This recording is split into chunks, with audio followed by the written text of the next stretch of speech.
Welcome to the Combed Education Podcast. Let's talk hair. My name is Anas Nelson. I'm your host. I'm a fellow industry colorist. I've been in this industry for over 2 decades, and this podcast is my way of contribution. If you are new here, welcome. If you are a regular Comey, welcome back. If you chose to click on this episode in particular, it tells me that either at some point in your life or currently, you have dealt with or are dealing with the feelings of imposter syndrome. So, some of the things that I cover in this podcast, we talk about hair color, we talk about hair color theory, we talk about social media, we talk about business building strategies. I've interviewed some phenomenal artists, but today we are talking a little bit about mindset. And this is a very important topic for me, not necessarily imposter syndrome, but mindset and how to shift our mindsets and how to kind of do the work. Because at the end of the day, what goes on in your mind and how and what is being said kind of shapes how you show up and how your life kind of unfolds. So, if you have ever dealt with imposter syndrome, I'm here to tell you this, you are not alone. I think it's approximately 70% of people admit to having experienced imposter syndrome. And then a Twitter poll a few years ago found that 87% have experienced this. So even some of your favorite performers, influencers, hairstylists, platform artists have experienced this imposter syndrome. But what is imposter syndrome? Okay. So, firstly, it's the inability to accept and internalize your accomplishments and being afraid of being exposed as a fraud. So, people who have experienced imposter syndrome feelings are usually plagued by self doubt and that believe that they are unqualified for their success despite the evidence contrary to it. So, like, you can be killing it in your career, you can be crushing it, but imposter syndrome won't see any of that and it'll just see that you suck in this one area. So, for example, hairdressers that are newly licensed, new business owners, suite owners, new educators, and even those of us making reels to showcase our talents have suffered from bouts of imposter syndrome, right? Inadequacies, fears of failure, and that your success is just a matter of luck or timing instead of hard work. Um, those are some common feelings of imposter syndrome. But the truth is, if these feelings go unchecked, if these feelings go unaddressed, they really can prevent us from setting and achieving our benchmark goals, like the big shit in our career, because the feelings of imposter syndrome can take over. So if you've ever suffered with these feelings, or maybe you're even feeling it now, I'm going to share with you just a few tools and strategies to overcome these feelings in like a healthy and productive way. These are things for me anytime that I've felt the imposter syndrome creep in. I think all of us at some point have felt it. So these are things that have worked for me. And like I always say, I've learned a lot. I've grown a lot. I've made a lot of mistakes. And my goal is to inspire and empower this industry through my own learning. So I'm sharing with you what has worked for me in the past and what has worked with people that I've coached. Okay. So the number one thing is don't hide it. And what I mean by that is don't go, saying, oh my God, I feel like an imposter. But you have to acknowledge that what you're feeling is, in fact, imposter syndrome and that you don't actually suck. You just feel like you suck, but you don't suck. Okay. It's a known fact that if you don't acknowledge something and if you don't shine the light on it and see it for what it really is, it will continue to have power over you. This is the same thing with fear of failure, feelings of unworthiness, like all of these things. If you don't shine the light on it, it's like this big, scary thing, right, in your head. If you're just kind of putting it to the side and not giving it attention, it's this big, massive, scary thing. And then when you shine the light on it, it's like, oh, that's what that is. It's not that big. It's not that scary, right? So when you acknowledge it, it takes away its power. So when you acknowledge that, okay, I don't suck, I just feel like I suck, but I don't suck. I'm not internalizing sucking. I just feel like I suck, right? So it doesn't have power over you anymore. And this leads right into the point that like you really need to learn the best that you can to separate your feelings from the facts. And one thing that imposter syndrome can do is really diffuse your perception of reality. So, taking a step back and looking at big picture objectively can really help determine, appreciate, and acknowledge the facts that have led to the success that you are experiencing instead of the feelings of, oh, I just got lucky, or, oh, blah, blah, blah, blah, blah. No, the facts are you worked hard, you've done da, da, da, da, right? So take a step back, look at it objectively, and separate your feelings from the facts. Okay, the number 2 way to silence this imposter syndrome feelings is to stop it. There's a book by Melinda Fouts. It's called Cognitive Enlightenment, I think. And she outlines this stop technique to overcome imposter syndrome. And STOP is really an acronym for silence the oppressive player. So she says you need to eradicate this tape that is playing 24/7, whether you are conscious of it or not. It plays the loudest when we are tired, hungry, or we are feeling defeated. So here's how you implement the stop technique. I'm gonna give you an example. Let's say the thought comes up of, I am not good enough. So first you need a launch sentence is what she calls it. To me, it's an affirmation. So instead of I am not good enough, the affirmation, the launch sentence or whatever is, I am more than good enough, right? So second thing you need to do is write this down on multiple pieces of paper and plant them all around you as a reminder. You guys, we have to hack our brains. We have to. We have to take the steering wheel back. We have to take control back, because if not, our programming, our subconscious thoughts, they are going to run us and keep us playing very, very, very small. Okay. So you write it down on paper, you plant it all around you. And when that thought of I am not good enough, this is just an example, when that thought of I'm not good enough comes up, what happens is your brain spirals, like just fucking gets unhinged into justifying why you're not good enough. Yeah, I am not good enough. I did this and I fucked up here and I did that. Like your brain goes fucking off the rails, justifying that belief that you are not good enough, validating this imposter syndrome, right? So it's challenging in that moment when you're unhinged and your brain is like all over the place. It's challenging to remember the launch statement or to remember your affirmation. So seeing it around you is like a trigger to help when your brain has spiraled out of control until you can remember or be reminded of that statement, right? What you do is you repeatedly say, stop, stop, stop, stop. Because again, it's unhinged. Your brain is going down the rabbit hole of all the reasons why you suck. And if you don't stop it, it's going to continue and make you feel like shit.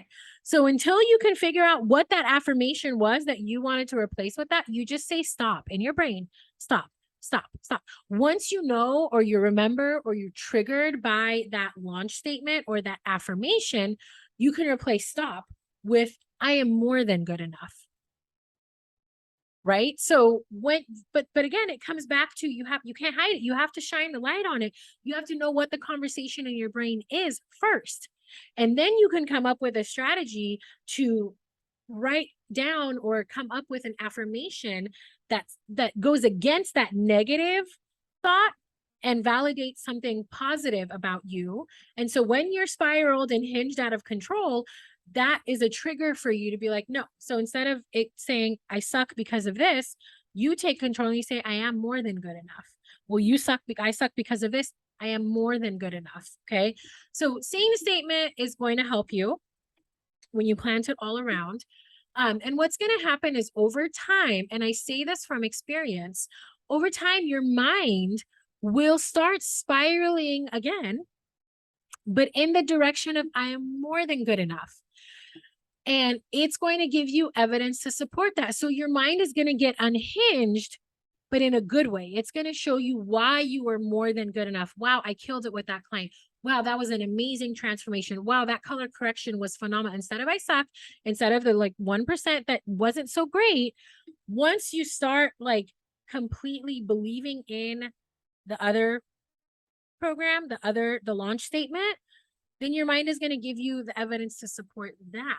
You just have to hack it a little bit. You just have to kind of like go in there and take control, or else it will spiral to your demise.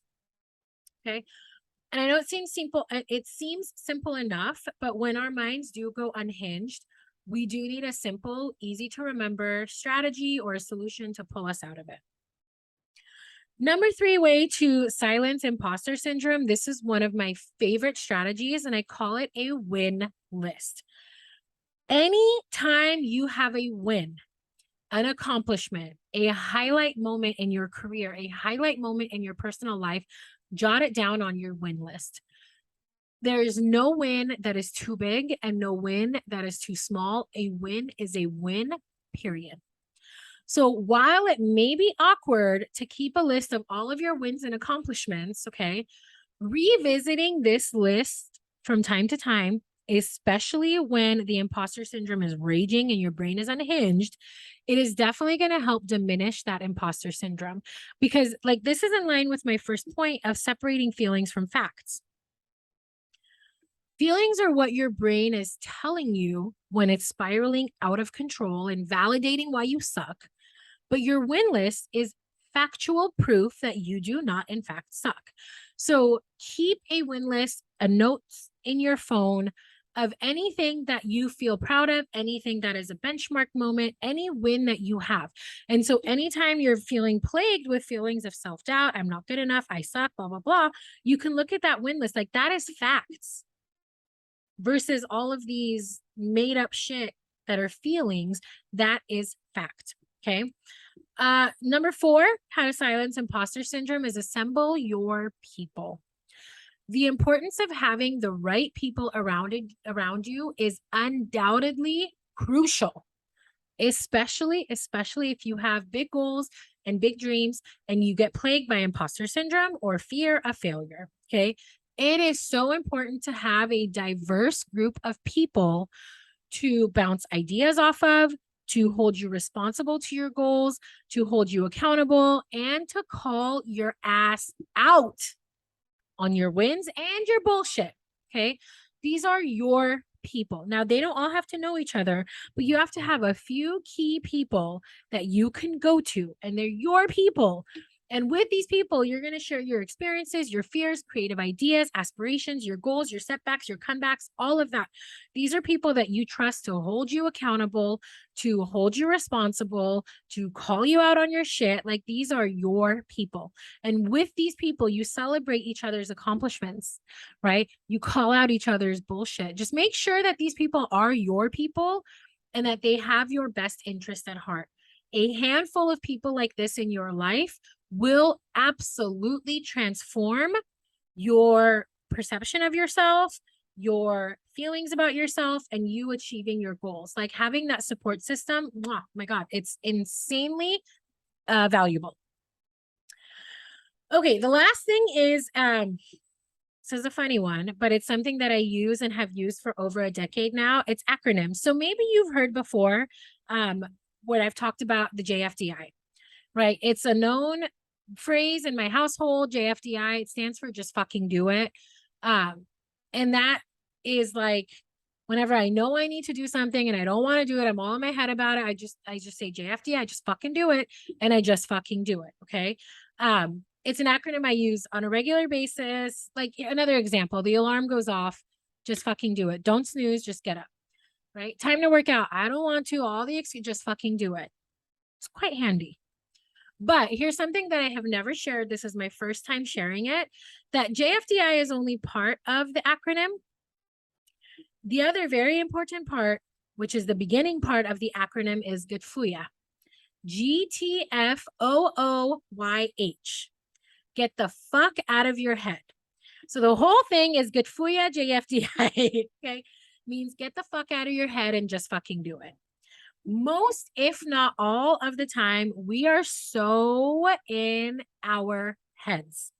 Feelings of imposter syndrome, unworthiness, inabilities, programs, subconscious belief systems, etc. Like I said earlier, these run what I call our SOSs, our standard operating systems. As a human being, we have standard operating systems. These are belief systems, the way we behave, the way we react, what triggers us since we were little. Okay. And so there's a whole subconscious element that runs that, and it's all in our head. Okay. So the conscious mind is in our head. Even though these programs are subconscious, this is all in our head. But when you have big goals and you have big dreams, your conscious mind, your head is not going to help you.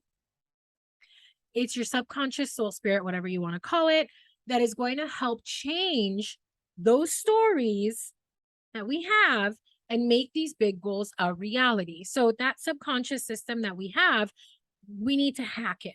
Okay. Because if it's no longer serving you, you need to hack it. So when these stories come up for you and the imposter syndrome is unhinged and spiraling, for example, you want to make a reel, right? You're thinking, okay, I need to hop on the reel trends. It's social media. It's 2020, whatever. You want to make that reel, and then your mind can sound something like, who do I think I am to do this? I'm going to get made so fun of this, right? So-and-so is probably going to judge me. My dad's going to think I'm stupid. I can't do this. My work isn't good enough. This cut isn't perfect. Like all of that shit, good for ya, and just fucking do it. Get the fuck out of your head and just fucking do it. I promise you. Don't think. Just do. And then take that win, write it down on your win list, and rinse and repeat. And when you do that over and over and over again, you're going to see that the imposter syndrome starts to diminish, and that feeling of worthiness, that feeling of I can fucking do it, starts to elevate. Okay. So my final thoughts on this, and I hope that you took notes, and I hope that you do apply some of these concepts and some of these ideas. They may be silly, but I speak from experience. They have changed the way I show up in my family, in behind my chair, and how I show up on social media. So here's my final thought is that the feelings of imposter syndrome are very real. I'm not discounting it. I'm not discrediting it. But the majority of the time, those feelings are there from made up stories in your mind. So use these tools, use these tips, use some of these strategies to help combat that imposter syndrome. And over time, like I said, you will find that it's going to diminish and fade away. Because at the end of the day, you are good enough and you can do this. I'll catch you guys next week.